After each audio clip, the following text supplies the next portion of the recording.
The Afterdeath Journal of an American Philosopher. The Worldview of William James by Jane Roberts.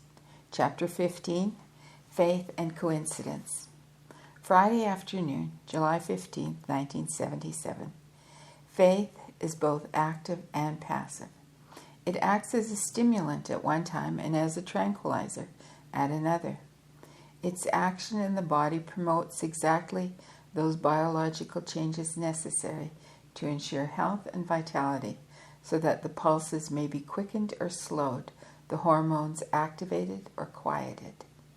Faith elicits the most specific biological responses by inciting a general overall sense of optimism, safety, and freedom. It therefore returns the individual, for whatever time, to that prime condition for growth, curiosity, and adventure in which he was immersed as a child. That condition is blessedly free, in that it does not acknowledge impediments. Woe to any poor infant freshly thrust into the world, who is not equipped with natural faith, for it would instantly be stopped before it began, appalled at the infinite manipulations necessary for its locomotion, dismayed and in despair at its chances of growing to full stature, were its own small size and vulnerability not superseded by an inner certainty of triumph and the willingness to accept challenge. In faith's eyes, then, impediments vanish. Not because a person is suddenly struck by a fool's stupidity that blinds him to them, but because they disappear in the light of his newfound sense of ease, freedom, and certainty. He is simply no longer afraid. His cowardliness is gone. He comes into his true estate. Like a weary traveler after resting, he takes up his knapsack once again and goes cheerfully ahead, his steps lighter, covering twice the ground in the same time as he did before, and wondering, perhaps, what imagined terrors had previously made the journey so frightening. Indeed, his earlier psychological reality may now be meaningless to him. How could he have been so worried about robbers on the way, or the possibility that he might not find lodging, or grown weak thinking about the approaching hill, so that its height grew in multiplied stages? Yet, what if that our traveler can find? Yet, what is it that our traveler can find to have faith in? He might well feel that science and religion have each betrayed him.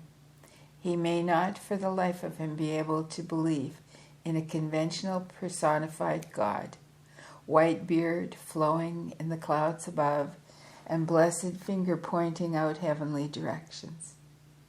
In fact, on ever seeing such an apparition, our modern man might fall into an instant faint, certain that the psychologist's demon, schizophrenia, had descended upon him. For the voice that once considered the utterance of God speaking through mortals has become the most dreadful of self-deluding monologues, and if God spoke to a modern Moses through the branches of a bush and then set fire to it, our prophet would first call a psychologist and then the fire department. So our traveler cannot call out for God's assistance in the old ways, and may furthermore be rather embarrassed about the impulse to do so. If he sneaks side glances upward at a particularly majestic cloud, he does not let himself know the reason for his actions. He cries out silently, despite himself, "Oh God," just as he is about to fall, and then he does not fall, but finds his feet unaccountably steadied. He smiles, he shakes his head, and he thanks the nature of coincidence. For psychology has made him afraid of religious feeling. His intellect has allowed him to see through religion's gaudy carnivals and dreary morality plays alike. So he thanks coincidence for his delivery and goes on his way. A traveler in an accidental universe needs coincidence on his side indeed, for it is coincidence that dictates which tree lightning will hit and which it will avoid. So it's very important that our traveler, running for shelter in a storm, know which side his coincidence is buttered on. Religions offer frosted confections of packaged faith sold along the highway by robed vendors. Let me read that sentence again. I mangled it. Religions offer frosted confections of packaged faith sold along the highway by robed vendors. Across the way, white-gowned scientists hand out good plain doctrines, the new bread and butter for the masses, and disdain the faith makers' honeyed stores. But our traveler finds that neither nourishment greatly nourishes, and as he consumes the various offerings, his hunger grows rather than diminishes. Nor is our hypothetical traveler alone. He is surrounded by parades of his fellows, whether he would have it so or not. There are bandwagons, banners, armies, shimmering floats, the strutting, dancing, limping, laughing, old and young, all find themselves jostling mental elbows, beliefs, faiths, doubts. Many stride in rhythm, others, like our traveler, stop, lose pace, spend too much time in one stall or another, sampling the wares, gorging themselves on every available package theory, only again to find themselves hungrier than before. So faith seems an improbability. So faith seems an impossibility. For if religion, science, and philosophy all fail, then where will our fellow put his faith, if indeed any remnants linger? In despair and desperation, the scientist may turn to religion, the priest to science, the emotional man to reason, or the intellectual to sentiment. The sportsman may suddenly plunge into learned periodicals, the scholar discover the ball court, the nun turn harlot, and the prostitute lower her skirts decorously and become morality's model. But in the end, such efforts usually bring only a desperate false optimism, a fake faith that must defend itself against implied threats until nothing seems worthy of faith and it seems to have no justification. What then should our traveler do? For it certainly seems that he is on a highway, shared with others on a journey with no apparent purpose toward an end that is, at best, inglorious. First of all, he can begin to think and feel for himself. He can start with his present position. He is, after all, alive on a highway, going somewhere. He is in motion. He can decide to throw away all theories that tell him not to trust his own intuitions, sentiments, or reasonings, and thusly begin to examine himself in a manner not possible earlier. If indeed existence is accidental, he can see that it has some remarkably orderly characteristics. Each person grows from an infant upward, for example, just as if the entire affair were planned. Moreover, our traveler can note that during all his musings and bewildering mental footwork, his body continues to keep him alive and reasonably comfortable. It sweats when too warm and continues its normal functions as if it had some intimate information denied to him. So he begins to look at his own equipment, which is after all personal, living not the body but his body. No, let me start that sentence again. So he begins to look at his own equipment, which is after all personal, living not the body but his body. And it seems to know where it is going, whether he does or not. Besides this, as he sleeps along the roadside, our traveler is frequently awakened by strange dreams, like mental campfires blazing with the warmest comfort amid the frozen forest of his fears. He snaps awake, heats himself, and stares into the fire's circle, where lo and behold, dazzling images leap.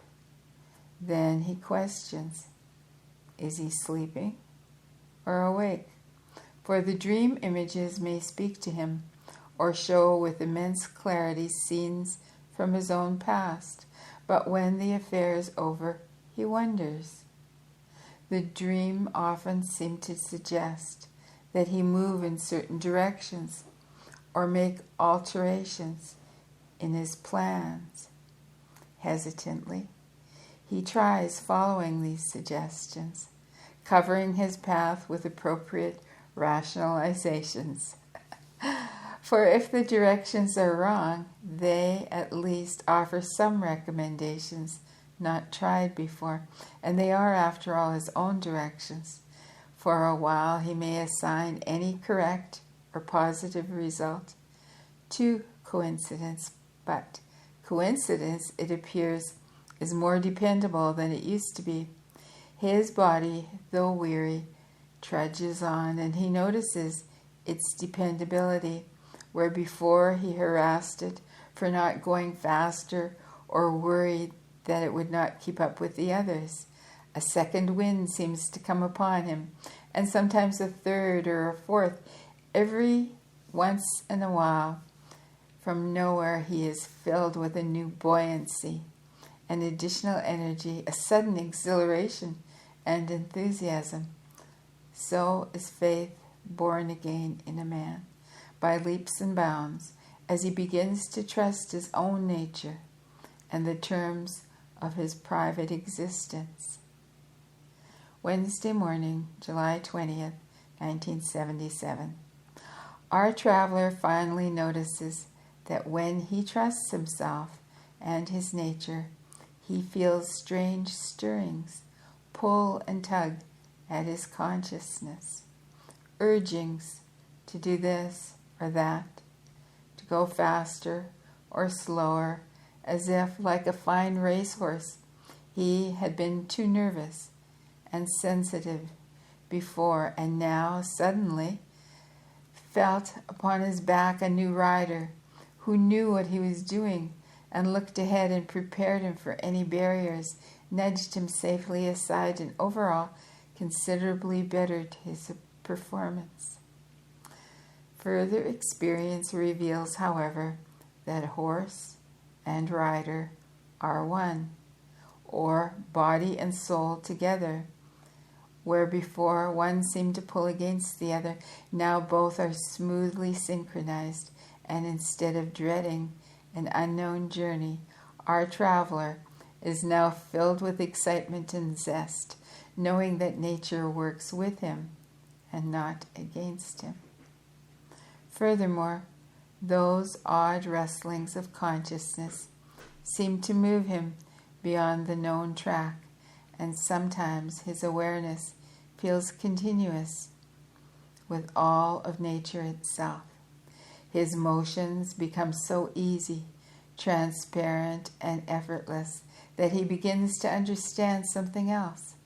His consciousness is not riding astride his animal nature, as it seemed to for a while, but instead his consciousness is continuous throughout his body and extends into the rest of nature as well.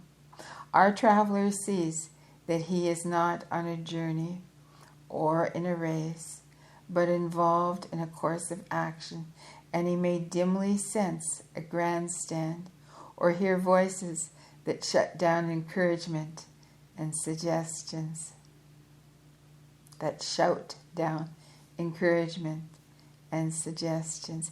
He realizes the grandstand is symbolic, yet when he imagines that he senses it, the suggestions and hints become clearer and louder, directed, it seems, to him alone. Nor is this assistance limited to advice. On occasion, caught in a mood of disappointment or weariness, he shouts out mentally for help.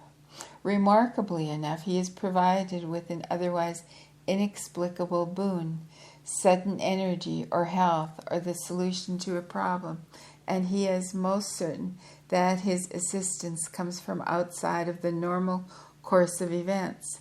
Perhaps for an instant, his consciousness leaps beyond itself, climbing in quick ascent above the track of the road to a higher dimension. Its superior position allows him dizzy visions of vastness never glimpsed before, and he feels himself on the track and above it at once, in the course of events, and outside it at the same time. More than that, however, he senses an extraordinary supernatural nature in which his own existence is safely couched, and a course of events of giant proportions out of which ordinary events emerge. None of this is really that simple, of course, and our traveler is not always exuberant, but he is overall less fearful and more daring, for if a man's most private dreams can bear messages that point him in the right direction, if his hunches can sometimes provide valuable in the objective world, then there seems to be something of a saving nature in his own subjective reality, a power that occasionally, at least, lifts him above his mistakes. He begins to take greater notice of coincidences, and it dawns upon him that they are isolated instances of a different kind of order, partially invisible, representing intersections, perhaps, of that sensed higher dimension and the physical one. He suspects that concentrating upon such instances, he might discover that they represent those vaster patterns of action that connect him with his symbolic grandstand and with the audience that sometimes cheers him on. If one dream can be meaningful, illuminated with good intent, how can the universe, the road, himself, and other travelers be accidental, arising from nothing for no reason, and advancing into nothing? Testing, he calls out to the grandstand. Muses, imaginative personages, or projective images mirroring some magic disorder of the soul. Still, he feels a response, a lessening of anxiety, an exuberance of heart. I'm going to read that last sentence again. Testing, he calls out to the grandstand. Muses, imaginative personages, or projected images mirroring some magic disorder of the soul.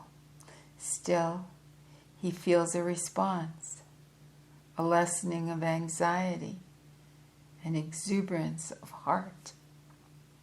But what strikes him most in this feeling, that someone or something in the universe is cheering him on, that some kind of power exists outside of his present course of events, and when he calls upon it, That power can insert itself into the world, transform his reality to some extent by working through nature itself.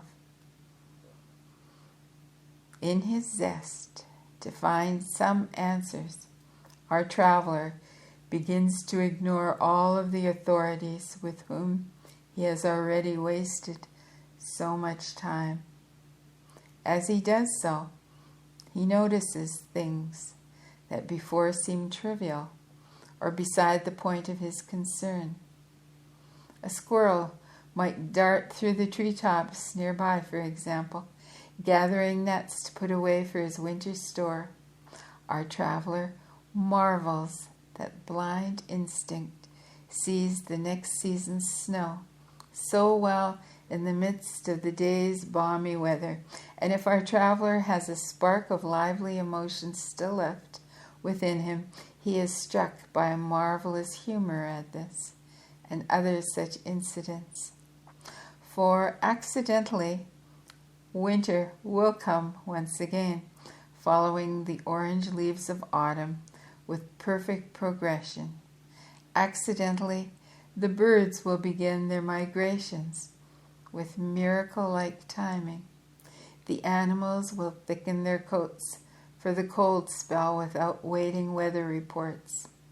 And without needing to take counsel with himself, the traveler knows that his own blood will thicken.